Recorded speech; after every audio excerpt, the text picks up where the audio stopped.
Hoy visitamos el campus de la Universidad de Jaén para hablar sobre tecnologías del lenguaje humano. Para ello nos acompañan los investigadores María Teresa Martín, bienvenida. Gracias. Y Alfonso Ureña, bienvenido. Gracias. Alfonso, empecemos situando un poco el proyecto de investigación que estáis llevando a cabo. Bueno, como bien se ha dicho, el proyecto versa sobre las tecnologías del lenguaje humano. Para encuadrarlas sí me remontaría quizá a Alan Turing, uno de los padres de la informática, que se preguntó si una máquina podía imitar el pensamiento humano, ¿no? Y la manera de averiguarlo era pues intentar mantener una conversación con ella, ¿no? Entonces esa es la verdadera inteligencia artificial, intentar hablar con una máquina si no somos capaces de realmente distinguir que al otro lado es realmente una máquina y no un humano, ¿no? Y esto es en las tecnologías del lenguaje lo que está detrás de todo ello, o también conocido como procesamiento del lenguaje natural, ¿no? Que es una rama de la inteligencia artificial que permite, en definitiva, pues trata de comprender y generar el lenguaje humano en todas sus vertientes, tanto oral como escrito. Esta inteligencia artificial tiene muchas aplicaciones. Exactamente. De hecho, el proyecto Living Lang lo que hace es intentar aplicar esas tecnologías para resolver problemas reales. En ese sentido, estamos trabajando ya y desarrollando algunos sistemas importantes, como por ejemplo un sistema de detección automática de lenguaje ofensivo mediante la aplicación de aprendizaje automático y tecnologías del lenguaje, y lo hacemos además en medios sociales. La idea general es intentar generar modelos del lenguaje que nos permitan reconocer ciertos patrones de comportamientos no apropiados en las redes a través de cómo nos expresamos, el lenguaje que utilizamos al expresarnos en estos medios sociales. Una vez que tenemos el modelo entrenado, lo que hacemos es colocarlo o ponerlo a escuchar en el medio social, supongamos por ejemplo Twitter, y lo que vamos haciendo es intentar leer uno a uno todos los mensajes, todos los tweets, de manera que cuando detecte alguno de los mensajes como un patrón de los que ha aprendido, un mensaje que contenga, por ejemplo, lenguaje ofensivo, homófobo, sexista, racista, etcétera, pues lo que intenta es dar un mensaje de alarma para que posteriormente un equipo de expertos humanos puedan determinar qué hacer con ese mensaje. Esto realmente le sirve bastante a equipos, por ejemplo, de la policía o de periodistas que trabajan en medios de comunicación, porque hoy en día es imposible manualmente monitorizar las redes sociales. Estos sistemas les van a permitir una ayuda, un filtrado previo para que ellos también puedan trabajar mejor y ser más precisos en su trabajo. Este es un proyecto del que hemos hablado y nos hemos hecho eco, como no, en los medios de comunicación, puesto que ha sido muy relevante y nos gustaría también saber un poco en qué estado se encuentra este proyecto de detección del lenguaje no ofensivo. Bueno, en realidad el sistema está ya funcionando. O sea, el sistema ya, de hecho, funciona para ciertos, tenemos que entrenarlo muy bien para un medio concreto, como decíamos, por ejemplo, para Twitter, pero debemos entrenarlo también en un entorno adecuado. Si queremos detectar el lenguaje sexista, debemos coger una serie de colecciones en la que nos digan este tuit es sexista, este no, este sí, este no, este sí, ese no. Además necesitamos diccionarios de insultos, disparadores.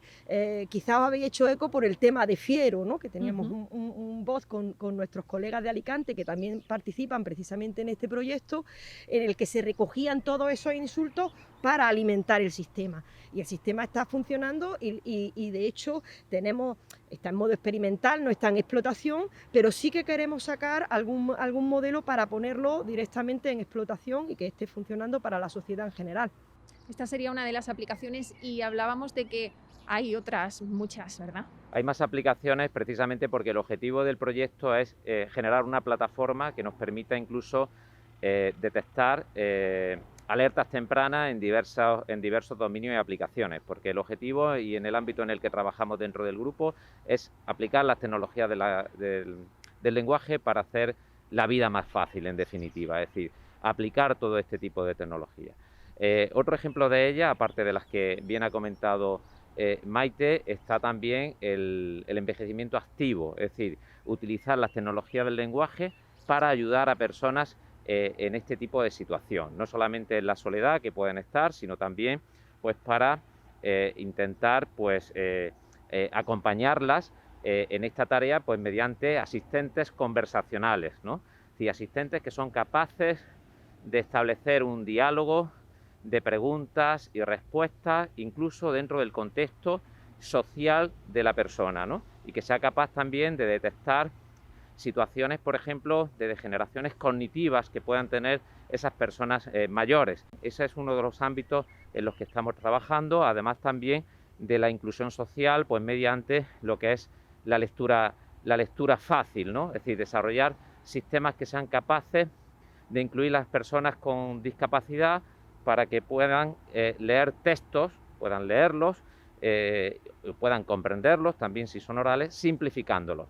Es decir, de sustituir determinados fenómenos lingüísticos por otros muy sencillos que puedan entenderlos. No solamente para personas con discapacidad, sino para personas que estudian una segunda lengua, personas inmigrantes o personas también con ciertas deficiencias en cuanto a capacidades que puedan tener. Y Alfonso, le traslado ahora la pregunta que le hacía antes a María Teresa. ¿Estas aplicaciones en qué punto se encuentran ahora mismo? ¿Se están llevando a cabo? ¿Se están probando? Sí, efectivamente en estos ámbitos que hemos comentado ya está bastante avanzada la investigación, pero no debemos un poco quizás de echar las campanas al vuelo en el sentido que la tecnología está en un estado de madurez, pero indudablemente la gran complejidad que tiene el lenguaje humano es hacer frente, por ejemplo, al tema de la ironía, la ambigüedad del lenguaje, que es muy complejo. Aún así, somos bastante optimistas en que en un futuro pues seremos capaces de escribir algoritmos, ¿no? Entre comillas, ¿no? Que sean capaces de reconocer, aunque ya lo estamos haciendo, reconocer emociones, ser capaces también de abordar este tipo de ironía y ambigüedades que puedan tener el lenguaje. Es decir, está bastante avanzado el proyecto y sobre todo en este tipo de aplicaciones ya contamos con aplicaciones en dominios específicos reales. ¿Podríamos hablar, por ejemplo, de un tipo Siri o de un tipo Alexa? Efectivamente, serían como agentes conversacionales. Van un poquito más allá, ¿no? Porque en realidad lo que nosotros intentamos es dotar de inteligencia, por así decirlo, a los sistemas, ¿no? Y Siri y Alexa muchas veces fallan mucho, ¿no? Porque no están en un entorno controlado. Nosotros, al tener el entorno más controlado, es posible que sí que funcionen bastante mejor, ¿vale? ¿Sistemas más seguros? Sí, sistemas más seguros. En definitiva, Siri, Alexa y todo este tipo de tecnologías que han aparecido, pues nos ayudan considerablemente porque son tecnologías del lenguaje lo que aplican, pero indudablemente todavía podemos decir que estas tecnologías, entre comillas, están en pañales, ¿no? Lo que tratamos es, como bien decía, de dotar de inteligencia detrás, no de frases hechas y de respuestas previamente programadas, sino que sea capaz de mantener y de entender también todo el espacio, el contexto sociocultural de la persona, pues para responder a la pregunta que se le está haciendo o incluso entablar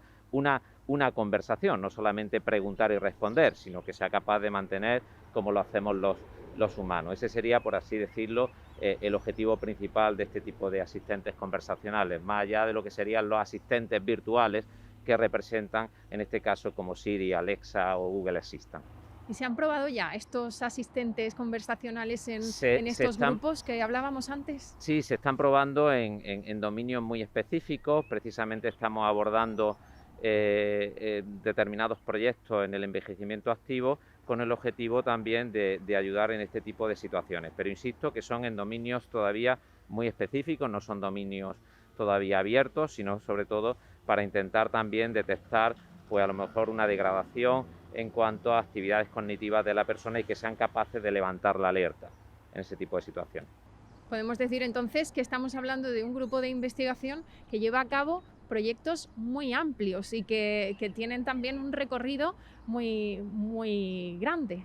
Efectivamente, en ese sentido podemos destacar también unos trabajos que estamos desarrollando para el campo de la biomedicina, que creemos que tiene un potencial espectacular, porque incluso se está transfiriendo ya la tecnología al tejido productivo, al estar trabajando ya con una empresa directamente. Trabajamos con la empresa radiológica HT Médica, y por comentar algunos de los desarrollos que tenemos, quizás porque es el más actual, desgraciadamente, hemos desarrollado un sistema de detección automática de signos compatibles con la COVID-19. El sistema, la verdad es que está siendo ya explotado en la empresa, tiene una gran precisión porque supera el 90% y quizá en estos momentos en los que la mayoría de los pacientes llegan a la clínica y los que van ya a hacerse un tag de tórax, resulta que es que vienen ya infectados con el virus, nuestra herramienta quizá ahí no va a hacer grandes hallazgos o descubrimientos, pero sí que se está utilizando para otra serie de aplicaciones muy interesantes, como por ejemplo hallazgos inesperados de COVID-19 en pacientes que vienen por otras dolencias. El matiz más importante desde mi punto de vista es que también va a servir. Esperemos que no sea así, pero desgraciadamente todo apunta a esto. Va a servir también para detectar nuevos brotes de la epidemia. Cuando ya esté un poco la cosa calmada, se podrá ver claramente que en los informes radiológicos aparecen signos compatibles con la COVID-19. La mayoría de las investigaciones que se han realizado en el ámbito radiológico relacionadas con la inteligencia artificial siempre se han centrado en el análisis de la imagen. Sin embargo, nosotros aquí lo que estamos es analizando el texto, el informe radiológico en bruto, y nos estamos dando cuenta de que efectivamente esto tiene un grandísimo potencial, que las tecnologías del lenguaje están ayudando a los profesionales médicos para hacer su trabajo mucho mejor. Pues muchas gracias por prestarnos este tiempo de atención, por explicarnos cómo funciona este grupo de investigación y, si me permiten, nos quedamos con el papel social que está desarrollando el grupo de investigación y la inteligencia artificial de la Universidad de Jaén.